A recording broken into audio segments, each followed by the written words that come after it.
the great stories we got from it was one friend. She was at a Division III school. She'd been a great high school athlete, but said, I'm going to just focus on academics. But what she talked was how many times she had changed her major in 2 years.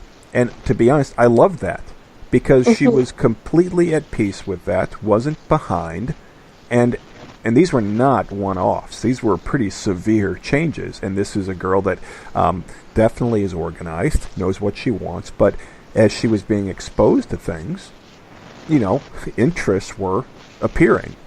So there's that part you just don't know. And then another element, a friend of mine, his daughter is a junior at a college that one of my daughters wanted to check out for lacrosse. Well, she went there this fall, and my friend's daughter wasn't there because she, with all of the other juniors on this college team, which does pretty well, they're all in Europe, traveling abroad, because that program allowed for that. Again, that may not be high on some people's list. They might say, well, but I don't want to, and that means our team in fall ball is important to me. So, that could be a total turnoff.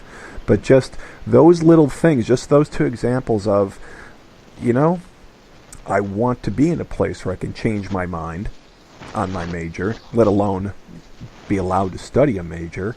And then why not take off? If that's something you have in you. I think that's those are 4 years, or in my case, 5 years of your life that you really don't want to, waste all those opportunities for learning and experience things. And look, and the sport should only enhance that. Oh, absolutely. I agree wholeheartedly. So let me ask you this now, though. You talk about, did you play club sports? I didn't ask you that when you were in high school. I did. Okay. I did play club sports, and I played multiple sports, kind of all growing up, and lacrosse was actually probably the sport that I came to the latest. In upstate New York, lacrosse was really just getting going where I was from. I'm from Albany, and I think I started playing in 4th or 5th grade.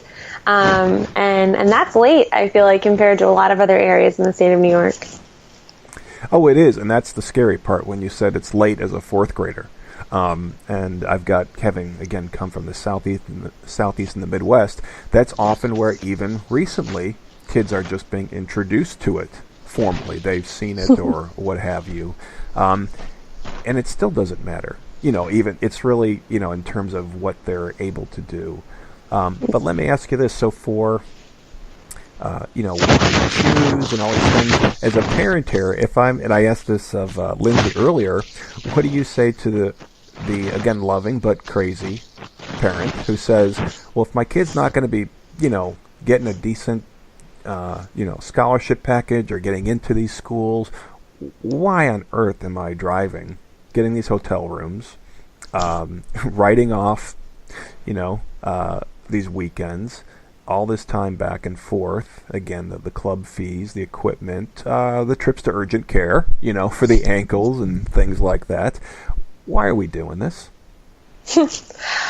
I'm not a parent, so you're probably better equipped to answer that than I am. In terms of the scholarship, the amount of money it takes, the this and the that, I think every family is different how they approach those financial discussions. From a club perspective, I think it's incredibly expensive to travel throughout the fall, throughout the spring, throughout the summer. You have your high school team, your club team, and it has, it's become unfortunate because I think it is getting very expensive. But not even from a financial standpoint, I think the enhancement of club participation across all sports, it hurts dual athlete, triathlete participation. If you are dedicating so much time to play club lacrosse, can you balance being on the JV or the varsity soccer team in the fall?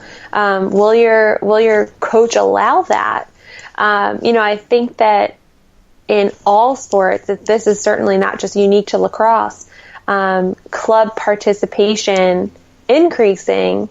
With that, we also see multi-sport athletes decreasing, which I think is such a shame.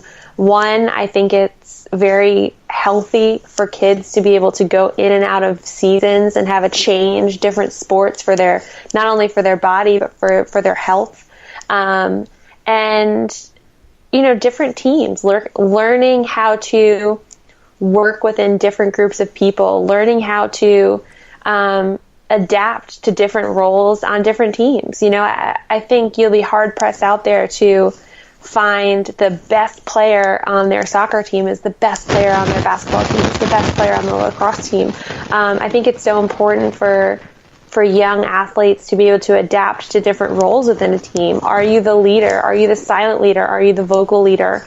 Are you the workhorse? Are you the player that's just a force on the sideline? I think it's important for players to learn who they are on a team. And of course that changes from team to team annually, but also sport to sport. I think that being a multi-sport athlete can just help you in so many ways. And unfortunately, I think with an increase in club lacrosse and club commitments, you've seen a decrease in the multi-sport athletes. Looking back to when I was playing club lacrosse was just during the summer. And we had some winter warm-up weekends, during those December, January time frames to kind of get ready for spring tryouts. But we didn't have club lacrosse in the fall, which is crazy because it's huge in the fall now. Yeah, and I got to tell you, you had the same first initial reaction that Lindsey did, which was, wait a second, I'm not a parent. I said, well, that's why I'm asking you, because we all have, on the parent side, we've got, hopes and fears that, sometimes point us in the right direction or delay us. But you each came back to the same thing, which was, and in a different way, the self-discovery. I mean, that is why you do it. I appreciate you getting into the solo sport athlete threat that's out there, or these girls and boys are battling it. But, you each came back with what I wanted to hear, which was someone who's not a parent, who is, much closer to identifying with our kids, which is, that's how you figure out who you are. Mm-hmm. Whether or not you even play at college, when you stop. And in fact, about a year ago or so, my daughter's a junior now, and her club team, as things were escalating, this was before the rule change, when it was rumor there would be a full rule change in 6 months. 2 or 3 of, again, the players or team, very good athletes, stopped. And it wasn't from burnout, and it wasn't from, anything you'd think, except that they had gotten their scores back, their academic scores back, and they did very well, which you might say, well, wouldn't that make it easier to, find a fit? Because obviously, especially in the world of women's lacrosse, those are some of the finest academic institutions. They just seem to go together, that you can get your daughter into. But they just said, well, you know what? Actually, my passion is more about, being a college student, and I'm good with just playing. I'm envious of that statement. Just a varsity athlete in high school and doing other things, and I have other sports and other interests that I can be a triathlete through my high school teams. But they made a big decision, and when the club directors and coaches said, okay, these girls won't be coming back, they said, we're really impressed. I mean, that was a huge decision that these girls, turning the corner on 16, had to make that decision. Again, knowing that, you've got us parents saying, well, wait a second, what was I doing this for if you weren't going to go on? Well, it was because this is what, they were learning a lot about themselves, what was important, what they were striving. So I'm just really glad that it didn't come from a coach or, on the clubs that are, trying to tell you why you should keep signing your kid up for club, but from 2 women like yourself who have fairly recently gone through this journey. I would like to now start talking about some of the journeys you've written about of other people and the adversity issue, because these aren't just stories of tragedy and where sport may have been involved, but I think it really speaks to the foundation that people have from again, learning to compete the right way and find out who they are. So when adversity strikes, and it does to all of us in some way, we come out much better. So I'm going to turn over to you and let you talk about some of those stories. Yeah, really the cover story for our magazine was UMass Lowell's Noelle Lambert. And it's pretty remarkable that she suffered a moped accident summer 2016, and almost a year removed to the date, a little over a year, she's back on campus full-time, living with her teammates, and on the team full-time. And, I think just the mindset within, and I don't want to get into these stories too much because I do want people to read them, encourage them to go to our website. They're live on our website. Of course, you can subscribe to our magazine and get copies of our November issue as well. But I think that what just struck me so much about Noelle in particular was her mindset. From the get-go, she was so positive, she was cracking jokes, and she was steadfast in the mindset that she was not going to let this change her, that she was going to be the same Noelle, and that if, she approached her day-to-day, her family life, her student life, her life as an athlete, her life as a teammate, her life as a friend, if she approached her life the same, people would treat her the same. I think that it's pretty remarkable. Before I get into Kirsten Kimmel, we set the tone of a UMass Lowell article. Noelle Lambert, with her running leg, or so she says, her prosthetic, she passed the run test this past fall, and it was a mile, and it was a run test that she couldn't pass full able body her freshman year when she got to campus. So just the work and the mental strength, what she has overcome to be on campus and to be where she is today, that really, I think, sets the tone for the article. And of course, the second article that I was fortunate enough to write was featuring Kirsten Kimmel. And, I think Coach Kimmel, her story a bit more than Noelle Lambert. It was a more public story within the lacrosse community. Kirsten Kimmel is such a big presence within the women's lacrosse community. I think, the year that she was diagnosed with breast cancer, she led Duke to the Final Four.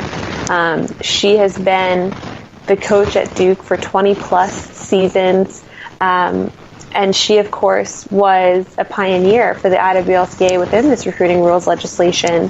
And what was just so incredible about her story and her mindset, and of course she comes of it with years of seeing her players and her friends and family members battle adversity, and she comes to the table with the maturity of knowing she can get through it, but just that she, again, didn't let it slow her down. In fact, not only did she beat breast cancer, she led her team back to the Final Four, and she followed her heart and led in NCAA rules legislation, and she's the first to credit Karen Corbett in that as well, because she knew it was the right thing to do. She could have easily said, I have a lot on my plate right now. I have to focus on my health. I have to focus on, making sure that I'm able to continue to do what I love to do.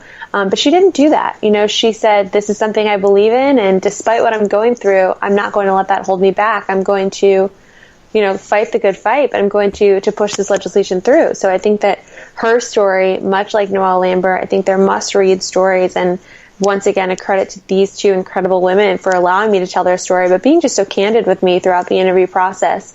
I think they tell their own stories in the pages of this magazine, which is pretty spectacular. And let's take a moment here, though, and tell everybody, again, how they can get access to the magazine.